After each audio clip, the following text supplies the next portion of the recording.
Okay, good afternoon, parents. Thank you for joining us for our safety meeting.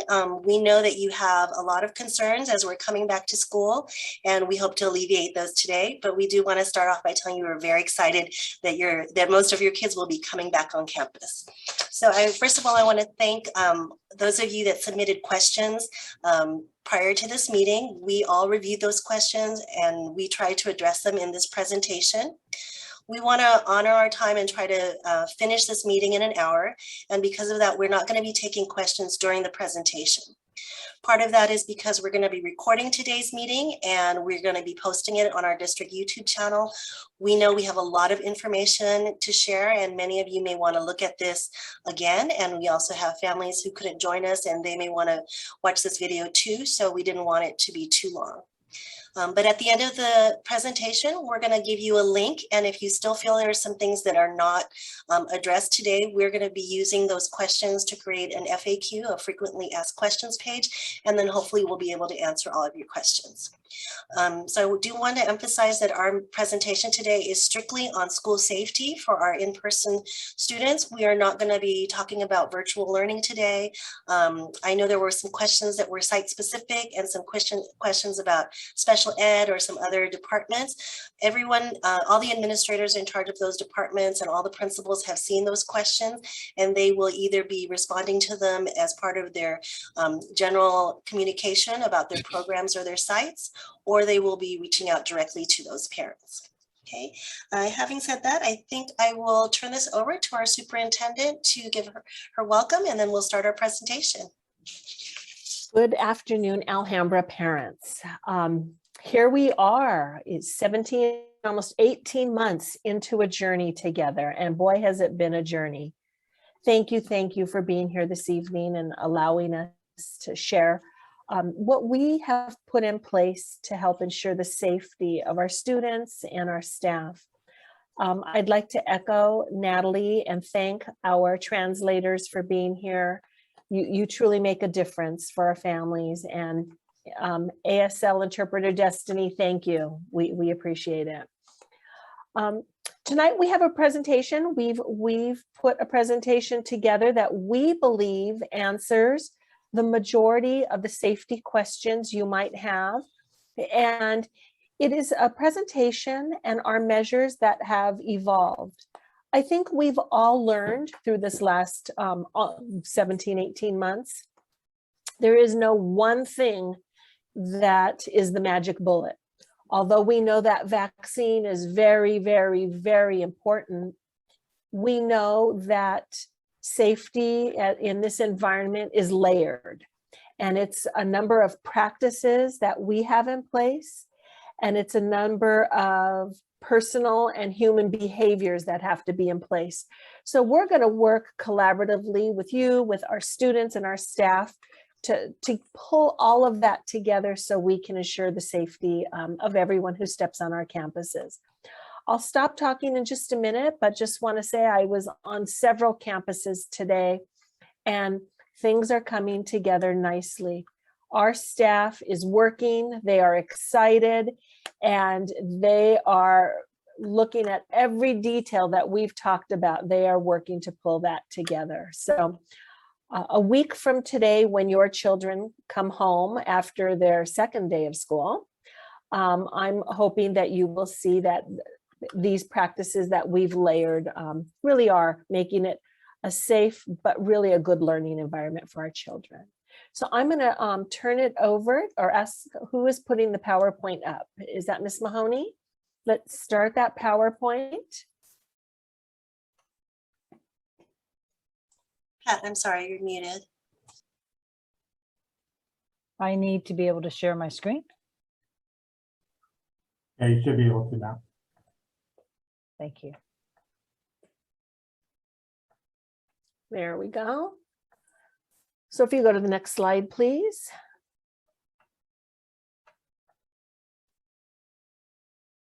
So this evening, here's our agenda. We're welcoming our students back. We are so excited about that. We want to assure you our focus this year is going to be on safety. And to help you see that, we want to review the current Department of Public Health order. want to talk with you about how we're setting up our classrooms and our facilities. And a common question I hear from parents is, what are you doing? What is the plan if there's a case of COVID on your campus? We want to go over that with you in detail to help you understand what it is we're going to do. We want to talk a little bit about vaccines and COVID testing, and then help you see the next steps as we progress to start the school year. So Ms. Mahoney, I'm going to turn it over to you. Thank you.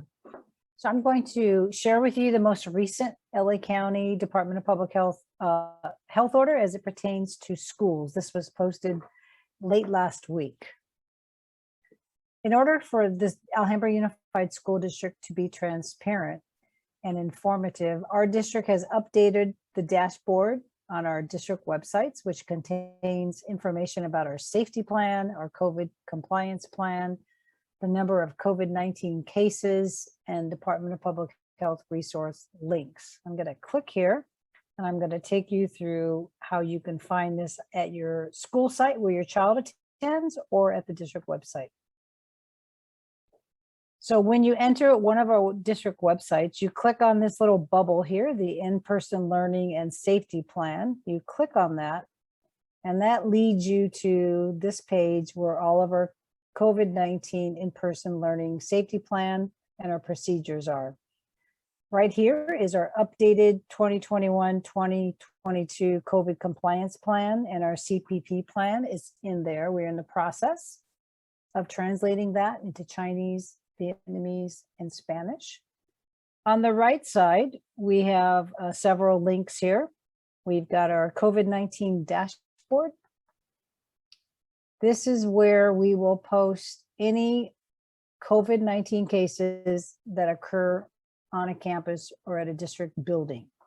This is not going to calculate cases that occur in the community or at someone's house when there's no direct contact with our school. But this will be here. It'll be updated at the end of each week by school and at the district office.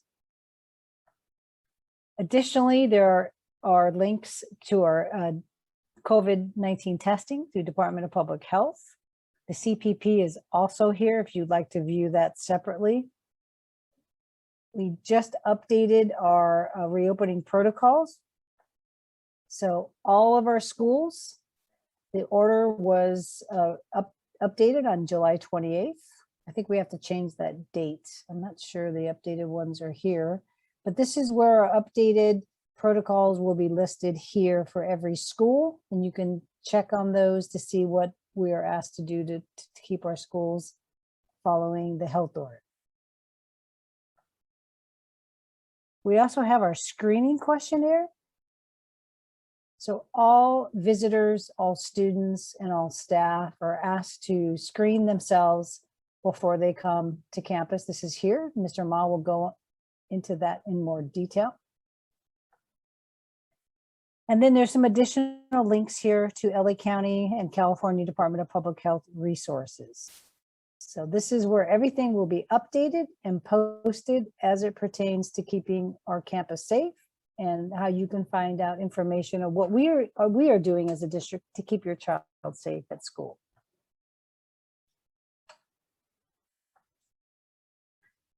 One of the first updates in the recent health order is mask and face coverings. So as you probably have heard, LA County is requiring universal masking while indoors in all of our schools and buildings. So if you are indoors, you must have a mask on at all times. Masks are optional outdoors for anyone that's in a school setting.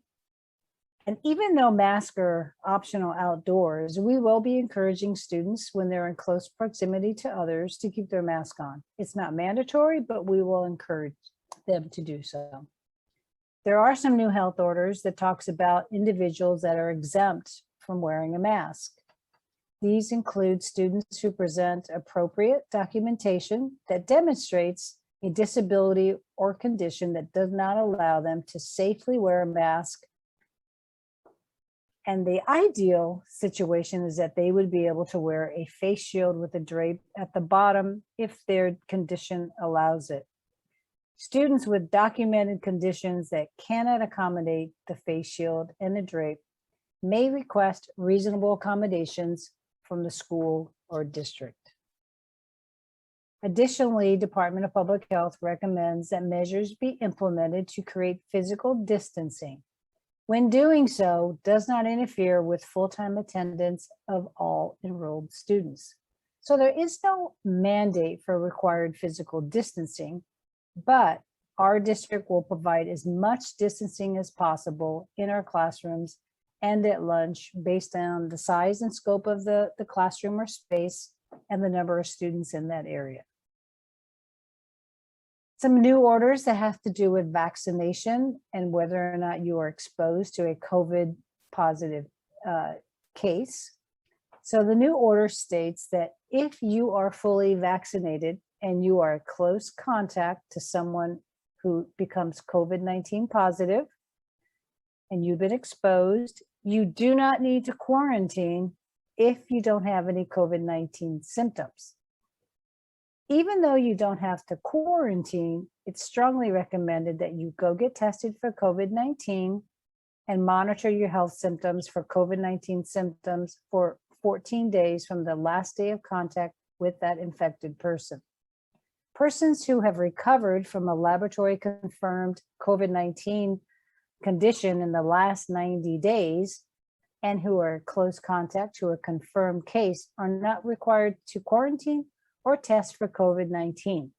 The reason for this is that the medical experts have indicated that the antibodies in your body protect you from getting COVID for 90 days. And if you tested for COVID-19 within these 90 days, you would most likely test positive. If you're exposed and you're unvaccinated and you remain asymptomatic, this is what the health order is asking us to do. Quarantine may end after 7 days from that time of contact, as long as you remain asymptomatic. And if a diagnostic specimen is collected after day 5 from the date of the last exposure and you test negative. They must adhere and monitor their health, again, for 14 days. And anyone that, again, who has had COVID-19 within the last 90 days would be exempt from a quarantine and would be exempt from a test. If you're exposed, you're unvaccinated, and you have symptoms, there's a minimum 7-day quarantine if you become symptomatic during those 7 days when you're home. And if you do develop symptoms and or you test positive, you will need to stay home for a minimum of 10 days from the day that you start to receive those symptoms and or you get that positive test.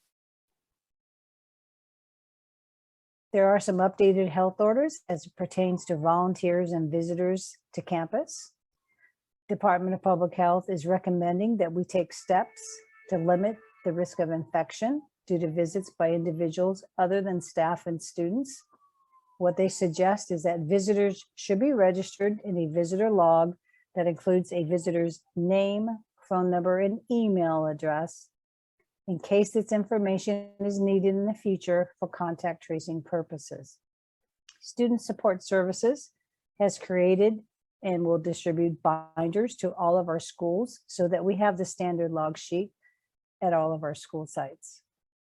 Movement of visitors within a school is best limited to designated areas such as the reception or lobby area, offices, conference or meeting rooms, and public restrooms to the extent feasible.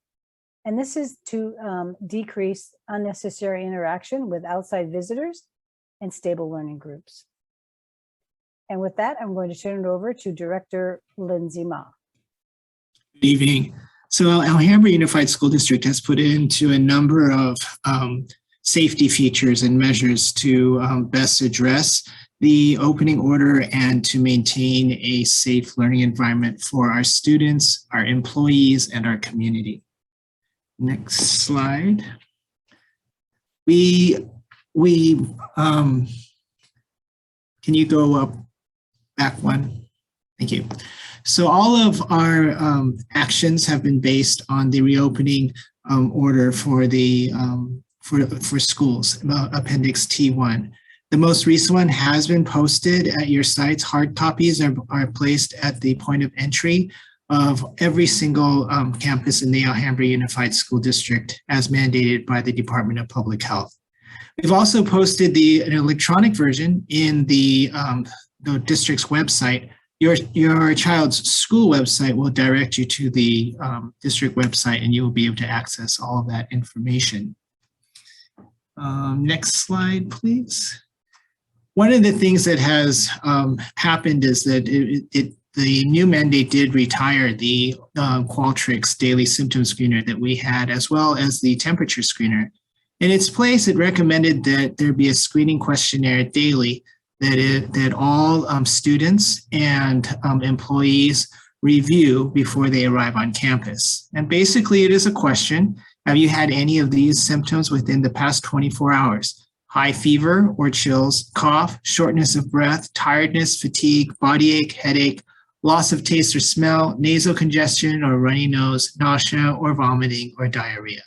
If you answer yes to any of these, then you should stay home and not come to school. Next slide.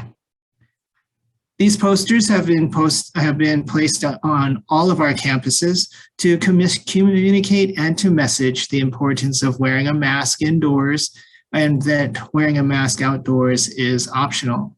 In addition, the middle poster gives us a graphic as to what those symptoms may look like, and if you're experiencing them, that you should not return to school. Ms. Mahoney had given you a graphic image of the daily screening questionnaire, and I reviewed the symptoms as well as the question in an earlier slide, but this one is also posted at this point's school of entry, and it's translated into our major languages, Chinese, Spanish, and Vietnamese, for all to have so that they can complete this part of the recommendation from Department of Public Health. Next slide. Bottom line is that, we are no longer in a place where students or staff can come to school if they are just not feeling well. We have to abide by the new mandate that students and staff members should not come to school if they are ill. And so with that comes, that our social responsibility together in keeping one another and ourselves healthy and safe. Next slide. So one of the biggest questions is, what happens when a child becomes ill at school? So pre-pandemic children, there are children that get sick at school. And so as we moved into in-person learning, we have a system that we want to use in the event that a child becomes ill at school.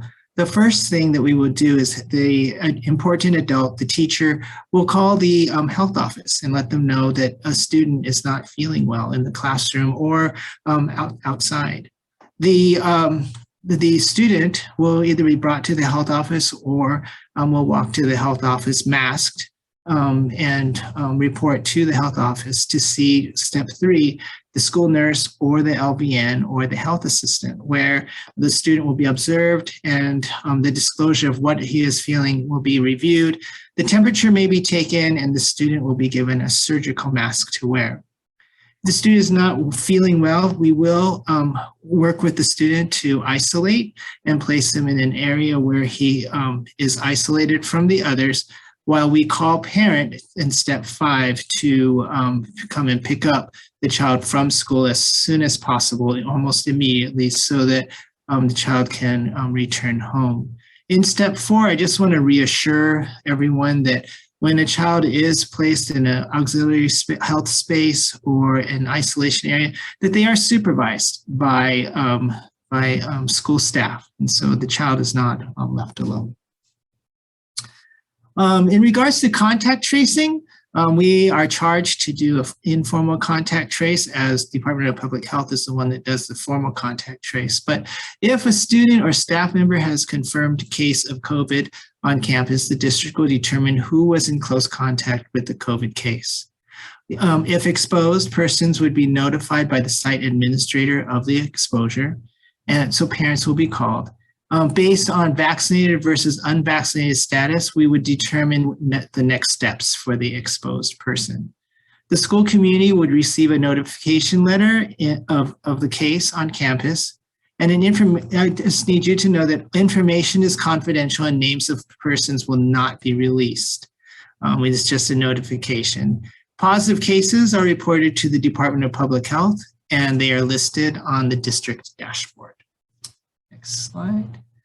We have made efforts to schedule meetings and these kinds of things to communicate with our local police departments, as well as reaching out to our community. They know about our new bell schedules at the schools. They have been given copies of the school calendar. Crossing guards will be back at their posts. They understand the school calendar as well as the bell schedule. After school programs at all of our sites and safety protocols are in effect. And our athletics program that involves our students is also not only compliant with the health mandate orders, but are back in effect. One of the biggest concerns that we have addressed is that lunch service and how the campus is set up. So students will be encouraged to distance themselves during breakfast and lunch. To the degree possible, schools will set up additional outdoor dining areas, limit the number of students eating indoors at any given time, and set up lunch lines with distancing between students. Tables will be cleaned after each group uses them. In regards to vaccines and the district, I'm going to hand this time over to Mr. John Scanlon, our Assistant Superintendent of Human Resource.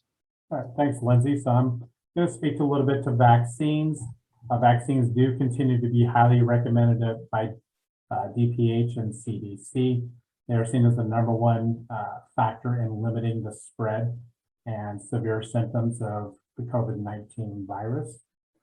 ASD has sponsored vaccination clinics for our staff, students, and community through the late winter and throughout the spring. And we work with our community partners to offer additional vaccination opportunities as the need arises, when the eligibility changes. For example, we added clinics once students or children 12 and over were able to get vaccinated. We're very excited to announce our next student vaccination clinic will be held on August 10th, and there's going to be more details to come. Keep a lookout on our website, our social media, and all of our communication platforms. There have been some questions about the collection of vaccination status. We're going to go through the two groups that make up our district, which are #1, our staff. AUSD is beginning the process of collecting staff vaccination information at the direction of our Board of Education. AUSD for students will start collecting student vaccination status soon for those that are currently eligible for the vaccine. So that's everybody 12 and older. More details and information to come on that process. Next slide, please. I want to speak a little bit to vaccine efficacy. The 3 vaccines that are available, Pfizer, Moderna, and Johnson & Johnson, are very, very effective in mitigating the spread and contraction of COVID-19. As you can see from the information on the chart, vaccinated Americans, 99.923% of them have not tested positive for COVID-19. This is an extremely, extremely effective vaccine. In order to put that into some other terms, you have a 1 in 1,250 chance of getting COVID-19 if you are vaccinated. You're more likely to flip a coin 10 times and get the same result. And so one of the questions we ask is, how are we going to protect our children? And the answer starts with the adults in our community and those who come into contact with our children. It's to get vaccinated. In terms of hospitalizations, you have a 1 in 25,000 chance of being hospitalized if you're vaccinated. In other terms, you're more likely to flip a coin 14 times in a row and get the same result. So really all that's to hammer home the concept that vaccines that are currently available are extremely effective. We know people are following the news and they hear about the breakthrough infections, but those make up an extremely small portion of the vaccinated community. The data I'm showing on the screen is as of July 31st, so within the last week. We know the Delta variant spreads more easily. However, doctors and health officials have been sure to emphasize that this spread is happening through our unvaccinated adult population. We know children throughout this pandemic have been shown to be much less likely to contract the disease. There is nothing available right now that's going to give someone a 0% chance of contracting COVID. But the main mitigating factor is getting vaccinated and using your mask indoors when around others. Next slide. Finally, I want to speak to the emergency use authorization because this is given the feeling that the creation and distribution and approval of the vaccine was rushed and that corners were cut, and that's not the case at all. So the FDA every day gets many requests for approval of drugs, vaccines, therapeutics that they put through a process before it gets formally approved. The COVID vaccine was no different. However, it jumped the line in terms of the priority that was given in order to get it approved. So if you look at the chart on the screen, there's two routes. You have the formal general FDA approval, and then there's the FDA emergency use authorization. The main difference is that while the testing is going on, the production of the vaccine, large amounts of it are created. The testing is exactly the same and the same criteria that the FDA holds to when it starts going through its approval process. So they don't skip corners on testing. They don't speed up testing by any means. It's still the same process of testing. But like I said, when you get down to the approval process, it's given priority over the other drugs and therapeutics, whether COVID related or not. It gets priority in terms of its approval process.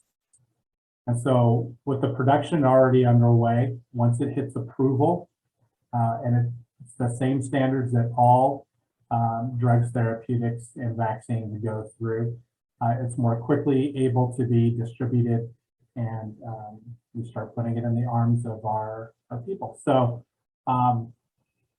just remember that all vaccines follow the same testing processes, whether they're approved for emergency use or through a typical license. So in our communities, if there's some concern or the belief that corners were cut in order to create this vaccine, there was not. It was just given priority, but still held to the same strict standards that the FDA usually has. And so with that, I'm going to turn over the next section of the presentation, testing, over to Ms. Jaramillo and Rolando Cardenas from our risk management department. So testing, vaccines are one thing, but testing to see if someone has COVID is something else. Currently, the district has committed to continue our weekly testing of athletes, and we plan on testing, with parent permission, students who come to the health office not feeling well during the day, showing symptoms.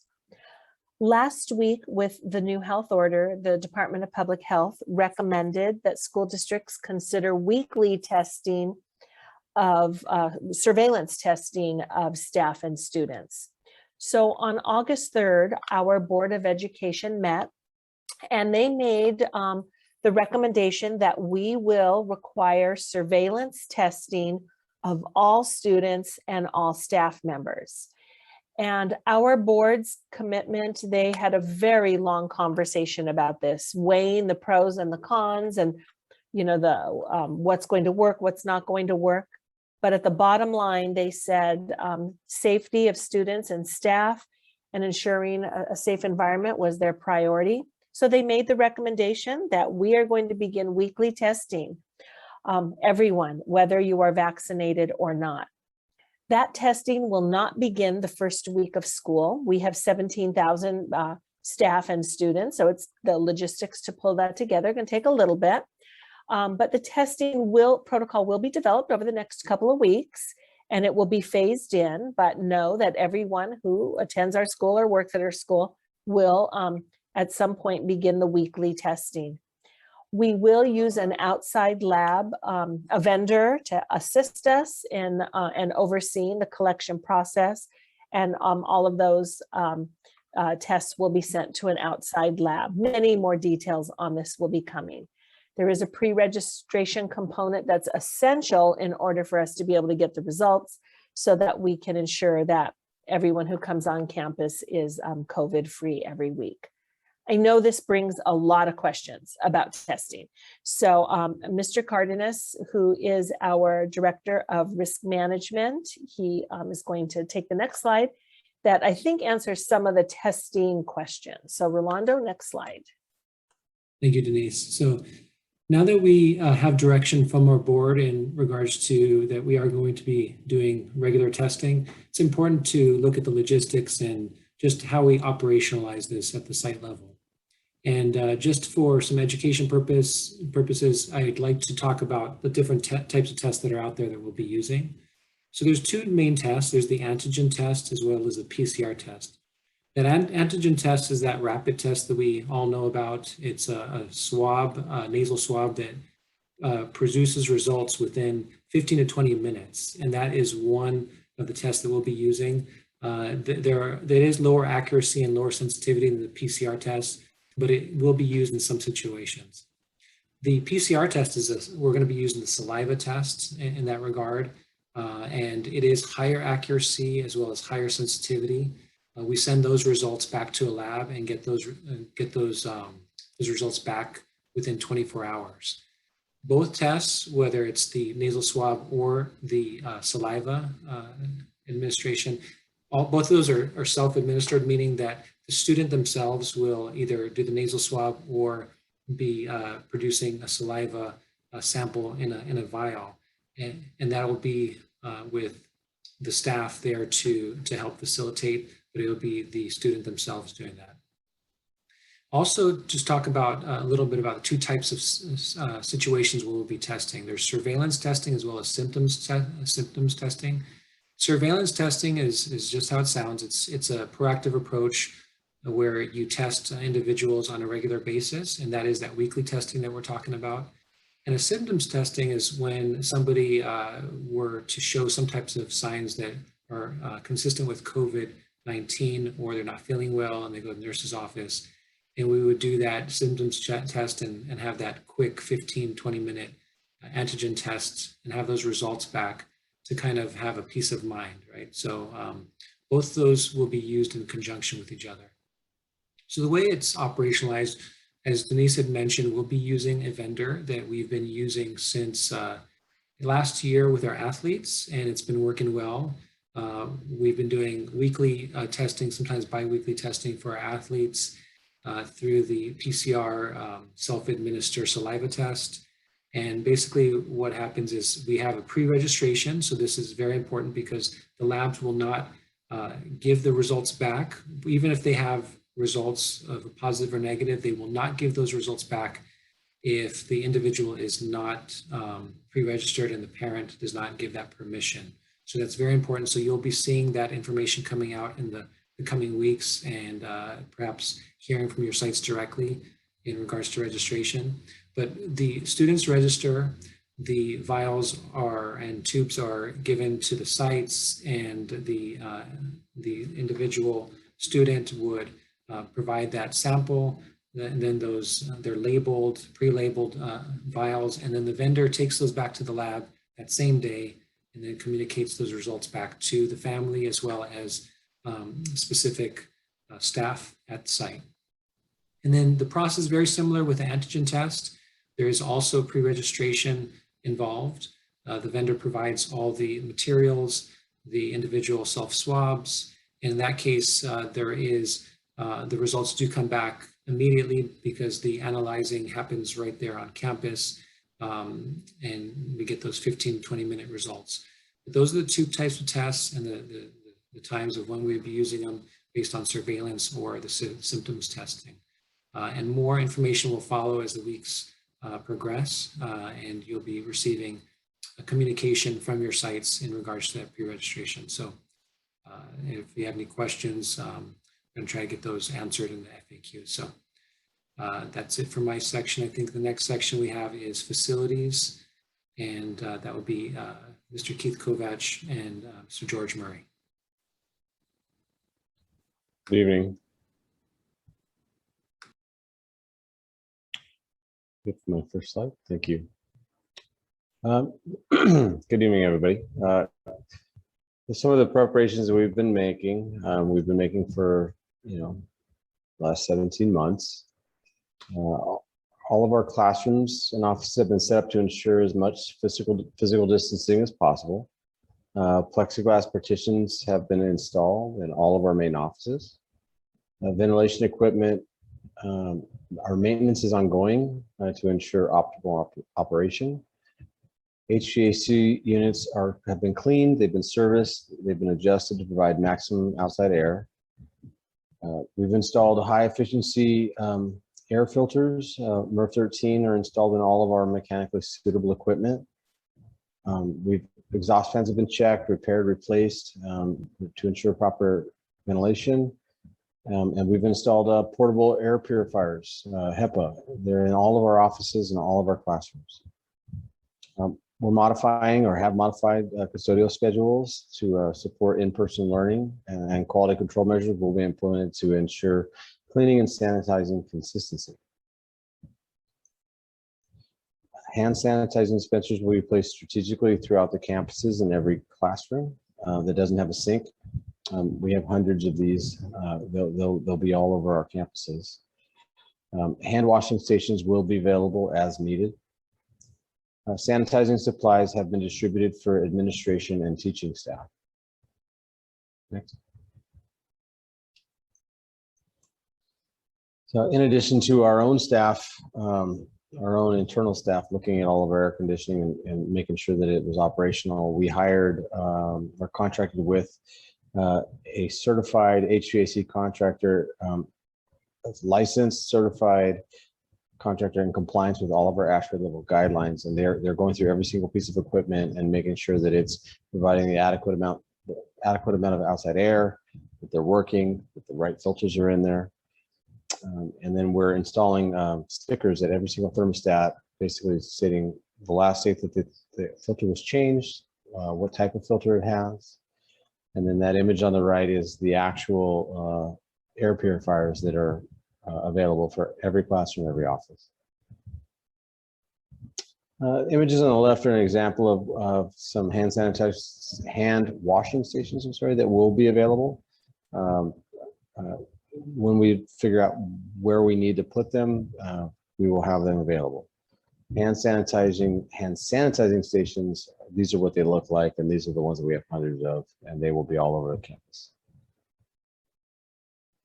These are a couple examples. The one on the left is an example of an elementary classroom. Typical classroom, these are the desks. We have cube mates. These are the little partitions that are available.